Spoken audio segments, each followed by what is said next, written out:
Right. Now, you said something very provocative. You said that there is this meeting that happened with, I believe you said, 57 different countries, was it? Yes.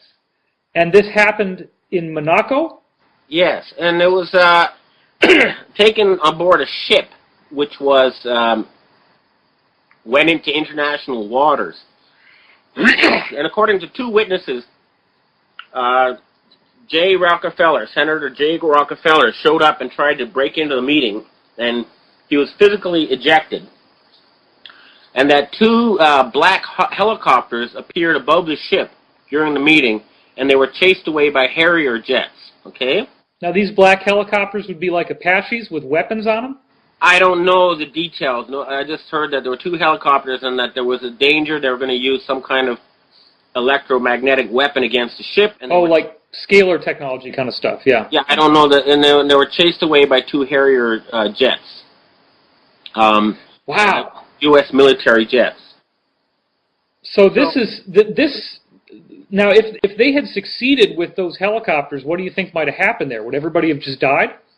Well, they would have killed all the representatives, and then they would have said, "Hey, we're in charge, and if you try to go against us, we'll kill you," which is what they've been doing ever since World War II. But if so many persons of interest died at once, wouldn't that become a massive international incident that would require investigation anyway? Well, I mean, look, they have done this before. The Titanic was sunk deliberately to get rid of 600 senior financiers who were opposed to taking over the Federal Reserve Board. Wow. They would come up with some story about tragedy at Monaco, and the Kool-Aid drinkers out there would go and believe it. I'm sorry, but that's how it is. So somehow you guys had were you at this meeting yourself then? No, a close colleague of mine was there, and then I've confirmed it from two other people who were there who aren't related to that colleague of mine. Now, what about people from Trilateral Commission, Bilderberg, Council on Foreign Relations? They were deliberately excluded. Any one of them, no matter who? No matter who. They weren't. If they were a member, they weren't allowed. And that's also why Jay Rockefeller wasn't allowed in. That's right. And the other thing is, remember the Bilderberger meeting that took place in June in Switzerland, St. Moritz, Switzerland of this year? Right. It was supposed to last until Tuesday, and they all had to flee on Sunday night because they were about to be arrested by the Swiss. Whoa, I never heard that before. Well, it's there. It's again, I mean, what happened was a Swiss lawmaker tried to get into the site, and he was beaten up. And he went to the Swiss government and said, "Hey, I'm a Swiss member of parliament in my own country, and they beat me up and threw me out, and that's illegal." And they said, "Yes, we'll go arrest them." And they all had to pack their suitcases and flee on Sunday night before being arrested on Monday. So this would have been like a paramilitary SWAT team that would have swept in or something. Well, yeah, the police authority. So there you go. The Bilderbergers chased out with their tails between their legs. I mean, that's there for everybody to see. Okay, so then So you're saying that this meeting in Monaco, it took place on a ship. You have representatives from 57 countries. You said 80 countries now have signed on to this treaty. Now, could we get into some detail about why this is so significant? What did they talk about? How are they going to pull off doing something like this, where these entities control these five corporations control the world media? Let's go into that a little bit. They don't control the world's money, you see, and once they lose the control of the goons, the people with the guns, then that's it. At a certain point, I believe the Pentagon will probably send people into the TV headquarters in the U.S., and you're going to see new faces and a totally different story coming out on your TV set soon. That's also a very heavy statement. What is the context of the Pentagon in light of this meeting of 57 countries? Wouldn't everybody in the Pentagon be part of the Bilderberg Trilateral Commission thing? No, the Pentagon was represented there. The Bilderberg Trilateral Commission was not. What percentage of the Pentagon is on the side of this alliance, would you say? Well, I've heard that the only generals who are not on board are like Petraeus and I forget, but from what I've heard, most of the Joint Chiefs are now with this group. What about lower levels of the hierarchy? like the Well, soldiers. the lower levels, the lower levels are, completely pissed off, and they support Ron Paul, and they know that there's something totally wrong. Look, I mean, opinion polls in the U.S. show that 87% of Americans don't trust Washington. That should tell you the mental state in America now. And they're saying we don't want these scumbags in charge anymore. They're angry, but they're not sure who they should be angry at. That's, I think, how the majority of Americans think. They know there's something wrong. They know it has something to do with Wall Street and Washington. They don't know the details, but they wish somebody would come in and do something about it. And that is what is going to happen. These people are going to go to jail. And I can tell you who the leaders are, okay? It's people like Henry Kissinger, George Bush Sr., George Bush Jr., Donald Rumsfeld, okay?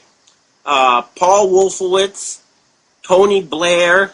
We know who they are. So these are neocons and their allies. Neocons is the label that you use for them, but they go. That's the group that had this crazy plan that somehow they could take over the world's oil and still control the world for the 21st century. But yeah, we know who they are. They're just a bunch of. When you take away that curtain. It's like the Wizard of Oz. You pull away the curtain and you see a little old man sitting at the control desk. That's I think most people could admit that Fox News and News Corporation would be a shill for these guys. But to say, you're basically saying that like all the media in America for the most part is controlled by these folks. I mean, why would the media not all sound like Fox then? How many major networks and Hollywood studios have come out with 911 Truth, okay? Good point. Just ask yourself that, and then you can understand. So Listen, you would I say... have to go, but what I'm telling you is this, is that I want to conclude is that we've found this thing called the Global Collateral Accounts. It's a code book that shows who's been using the world's money since the end of World War II and for what reason, and it has a list of names, for example, who financed the Vietnam War and why, all that kind of stuff. We have these records now, and we're having people, they're abandoning that cabal like rats jumping off a sinking ship. We have a world who's who coming to us with information. And when this happens, this is going to be, I think, ultimately the biggest thing certainly since World War II, possibly the biggest thing in 2,000 years. Okay, we're going to see an ancient cabal that has controlled humanity through murder, propaganda, and bribery for possibly thousands of years is going to come to an end. It's going to be something that has not happened in the history of our planet before. It's going to be incredible. Wow. Basically, we're talking about the end of Babylonian-style tyranny.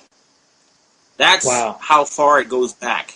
But certainly the group, the P2 Freemasonic Lodge and the Vatican claim that they've controlled things in secret since the time of Julius Caesar. Wow. I went to Italy, I met them, and they tried to poison me. They didn't think I would come alive out of Italy with the information they gave me, but I did. Okay, a couple quick questions just to tie this off. Yeah. Who did the underground bases in your estimation? Who nuked them and why? And does it have any relationship with this meeting in Monaco? Yes. Well, it's Pentagon white hats saying to the elite, you're not going to destroy the surface of the planet and escape yourselves. If you're going to destroy the surface of the planet, you're going to destroy your families too. You're not going to escape. In other words, they made it very clear to them they're not going to be able to initiate some kind of nuclear holocaust and be able to get away with it. Right, these guys must have always thought somehow that these bases were safe, and now none of them are safe.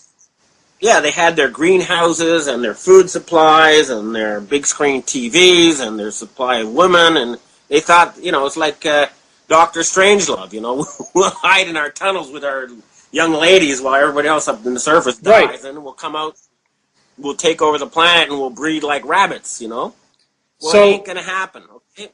Now, you had said on your blog that some of your people that were there in Monaco, they have detailed maps of these underground bases. They know exactly where they are, and that footage of the bases was shown? That's right. to the world governments to show, yes, it's true, these crazy people were planning to kill 90% of humanity. So the world's governments know this. Okay, so how can we expect that this event will take place? What might happen? When might it happen? What are we looking at? What are we going into here? What will be the precursor to this? There's several possibilities. The one I'm hearing the most, the one that the Pentagon backs, is a lawsuit that would lead to the arrest of the top Kabbalists. And but right now they're also trying to cut a deal, saying, hey, look, you know, if you guys will stop the nuclear terror, then maybe we'll forgive you, because it's, you know, it's one of those situations where so many people are involved. It's better to have a truth and reconciliation committee than a bunch of arrests and beheadings, you know? So you're saying that these underground nuclear strikes against the bases... There'll be thousands of arrests of very prominent people, starting with people like Henry Kissinger, or else they will cut a deal and they will appear before a Truth and Reconciliation Committee in exchange for, you know, one-time forgiveness. Do we have a time window on when this might all come to a head?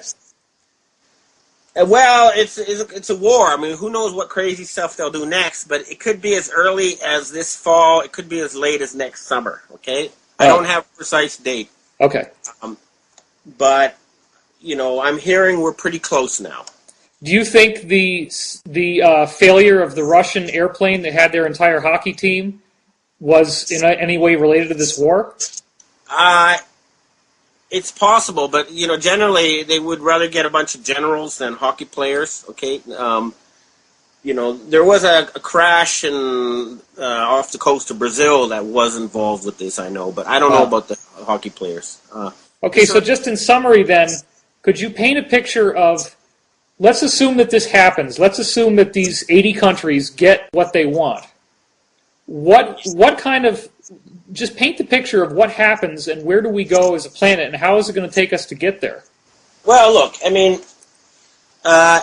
it's just common sense. We have the technical ability to end poverty and stop environmental destruction within a year. We just don't have the institutions or the will to do it. So instead of a fake war on terror, you know, aimed at financing defense companies forever in a useless manner, you would have some sort of huge campaign globally, you know, the equivalent of World War III, but a peaceful one, to fix all the problems on the planet, and then start telling people the truth about their history, which they've been lied to about so much, and start building new institutions that are fair, transparent, meritocratic. Anybody can climb the pyramid and get to the top if they're really, you know, good enough and determined enough. Instead of an inbreed family controlling it, an inbred family group controlling it. And I think it's sort of like the people of Japan went through it at the end of World War II. Suddenly they're told their emperor was not a god and that the war wasn't actually ending in victory. And that soon, you know, everything was about to change. And it's going to be like that. Ask anyone who went through the end of the Soviet Union what it was like, and you get a pretty good idea of what's coming.